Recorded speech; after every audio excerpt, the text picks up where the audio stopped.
Michelle. I want to show you how I would tackle this assignment. So the first thing is the outcome of the assignment is journal article on dementia. But then they tell you what you've got to cover and then write an article about it. So they mention 3 sections. So I would do, just as a rough layout, section 1, section 2, section 3. Now on section 1, you've got to explain, discuss, and then explain. And section 2, it's again discuss, explain, and then analyze. So a little more in depth. So discuss and explain or talk about. Explain is why. Discuss doesn't have to give reasons, it just talks about the facts. But analyze means you start looking at things in more depth, often using numbers, and possibly coming to some sort of conclusion. The third section, explain and evaluate. All right.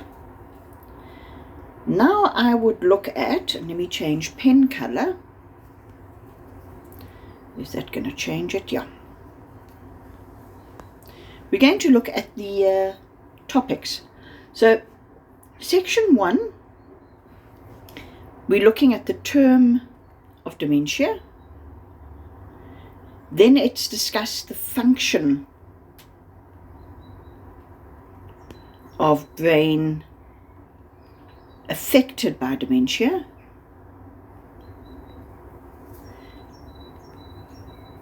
And then they explain difficulties in diagnosis of dementia, in diagnosing dementia. So here they're very much talking about the subject of dementia. So it's almost, if we're looking at a journal article, it would be telling people about it. What is dementia? How it affects the brain, and then the problems with diagnosing it. Because if people need to know about dementia, they need to understand it's not a blood test and there we go, you've got dementia.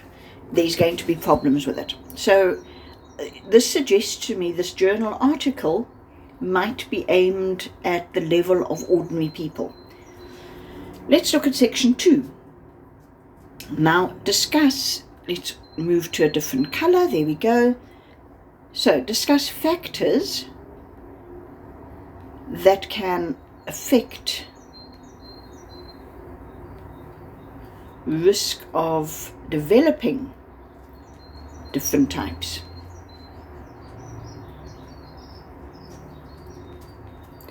The second part of this is explain likely signs and symptoms. Signs and symptoms of different types of dementia, and then analyze prevalence rates for different types. So here we are going more into personal impact on individuals. Is what's my chance of getting dementia? How will I know I've got dementia, or how will I know somebody in my family has got it? And then let's look at my chance of getting dementia. Section 3 is then explain and evaluate. I didn't put that in. So there's another one. Evaluate medical and social models. Now, to be honest, I don't know what they mean by that. And then evaluate the impact of dementia on patient, I'm just paraphrasing, a patient and family and friends. So just closing the door. There we go. So when I look at this, we're basically going to introduce dementia to people who might possibly be getting it or have somebody in their family.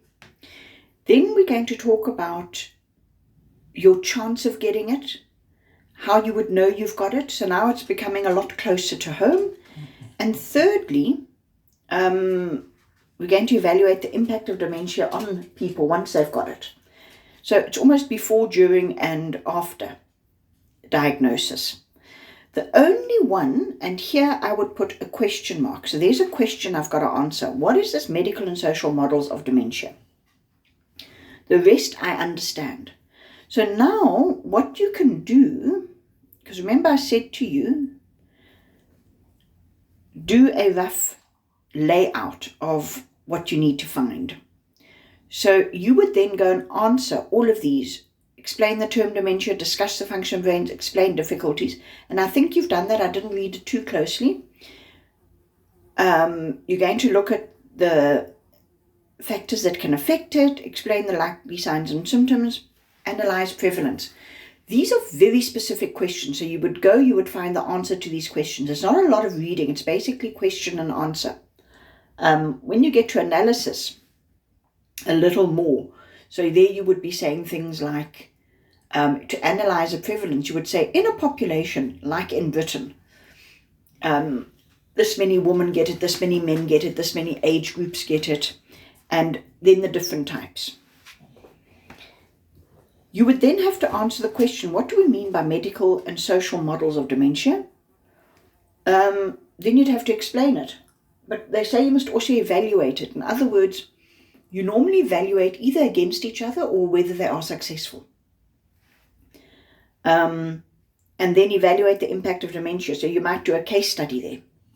So throughout this all, if you look at what they want you to do in a journal article, you've got to find a title. So you could use something that you're drawn to. So your interests are almost preventing dementia and coping with it physically once you've got it, is my thought of what you're good at. So you might look at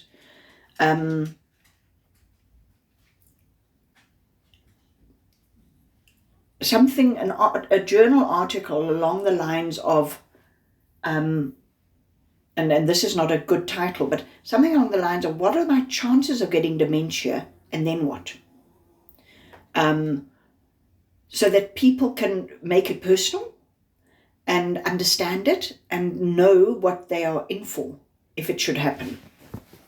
Now, I said you must do a layout, find questions you need to answer. Now, each of these verbs are question, and you want to know the medical and social model of dementia, what the hell that is, so that you can answer that. Now, once you've done that, settle on your slant, so your title that you think, this is what I actually want to talk about. I want to talk about what my chances are of getting it, or how to prevent it. How possible is it to prevent dementia and cope with it well? Something along those lines. Now, you did answer these and you did get images. When I looked at this, I thought there's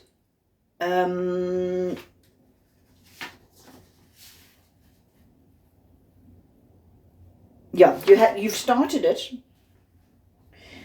I would then so go through and answer each of these in the way you started. Remember, you don't have to do an image for each thing.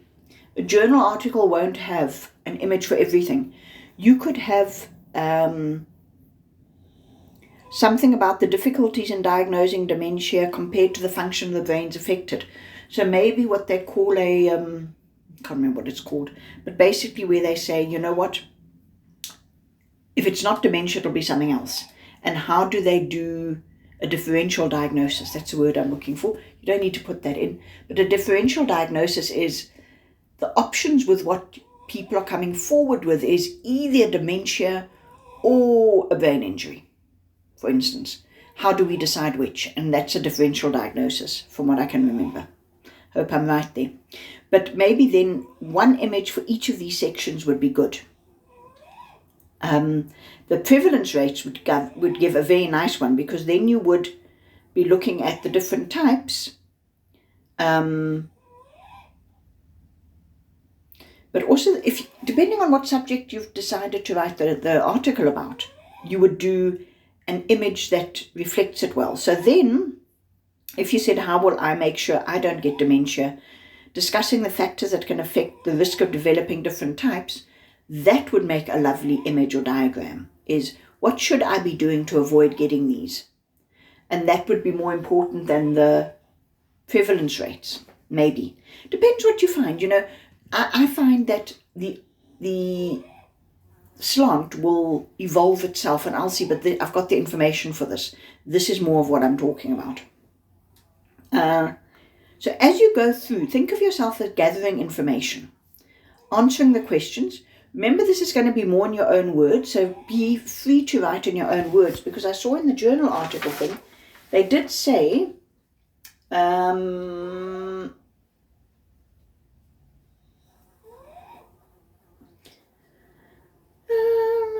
you must submit a reference thing, and it's written commentary. So you've got to have a style of writing, but it doesn't say that it's a they don't actually mention. Somewhere, maybe it was the one yesterday, where I got the feeling that it was more in your own words. Anyway, so based on this, you're going to answer each of these verbs, turn them into questions, answer it, then draw out of that what your topic is, and write all of the information roughly that you've developed and found into an answer to that question, keeping in mind that you have to have subheadings. And looking at your article, you are in fact, your journal, you're in fact answering the questions. I wouldn't do it in this format. It's nice that it's there, but it could also be causing you confusion, that you're writing your answers to the questions in a journal format, and I don't think that's going to help you. Write your answers more as I've laid it out, purely as information. Decide on your topic. Pick a title or something along the lines of your title, and then you can start saying, all right, so how do I take the information and answer my title in a way that the person reading it learns everything I found, answers all the questions that the assignment should answer, but it's laid out in a way that answers the title of the journal. In other words, the person reading the journal knows what it is that they're going to be led to in the end. So it's the same information as somebody else could use for a different journal title, but the way you present it is slanted towards answering that question. So in summary, use this layout that I've done, not the journal one, to gather your information. Once you've gathered it, you're going to analyze your information. So that's part of assessing. And in analyzing, you're going to see, is there a question that I like, or a statement that I like, or a slant that I like? That's going to be my title. Then you're going to make a plan and say, fine, what information am I going to put into my section 1, section 2, section 3, and how am I going to sort of slant it as we go? So your section 1 could be your introduction, your section 2 could be your first point, and section 3 could be your summary. Or what you can do is do an intro and a summary that are separate from those 3 points, and you use those section 1, 2, and 3 to talk about the slant that you're doing. When you do a speech, you only ever have 3 points to your speech. But then you need to do an intro to say why you're talking about these 3 points, and you need to do a summary to say what you spoke about in the 3 points. So perhaps that's an easier one. And I'm just remember, here we go. Journal articles, focus on specific. Yeah, so they say introduction, methodology, approach, findings or results, discussion of the results, a conclusion and recommendations. So there we go. When you get to your journal thing, let me move up a page. So when you get to your actual journal, let me write on the right page here. I'm sitting outside, so the sun's not helping me. So when you do journal, you're going to be following this layout. Intro, method, approach probably, which would possibly answer your title, findings or results, but I would think in this instance findings, discussion of the results. So you would say, given that more women than men in the UK get this type of, what are we talking about? Whatever this disease is, I've forgotten the word, you would then discuss how they specifically go about preventing that specific one. So you could end up saying, women specifically need to do more exercise, or women specifically need to eat more fish. That would be your discussion. And then conclusion. And finally, recommendations. Sorry, I'm sitting out. There we go. Recommendations. So you need, and definitely then, don't try and write your journal article initially. Rather do your notes following the questions they've asked you with the verbs, section 1, 2, and 3. Then find your title. Then say, fine, based on that, my plan is to answer the questions using specifically these pieces of information. That's what I'm going to lead with. You've got to put in the other information so that you get the marks, but lead with the information that answers the questions. And know before you even start writing your journal article what you're going to put into each of these last bits I wrote, which was intro, methodology, findings, discussion, conclusion, and recommendations. Oh yes, they mentioned there what the first and last sentences contain. So what draws their attention and what do you leave them with? So it's almost like a speech in a way, that you're trying to persuade them, that you're taking a slant to persuade the people who've been attracted by your title. Then after you've done all of that, using your images, I would then take a walk, then come back and edit your article with fresh eyes, looking at spelling, looking at whether you've left words out, does it make sense? You could also evaluate it against the assignment and say, did I actually answer all of these questions? Did I put in all the information I gathered? Because if you did and you've ticked off every bit of information and said, I'll put that here, I'll put this here, this is where I'll do this is where I'll do that, then it should work. Hope that helps.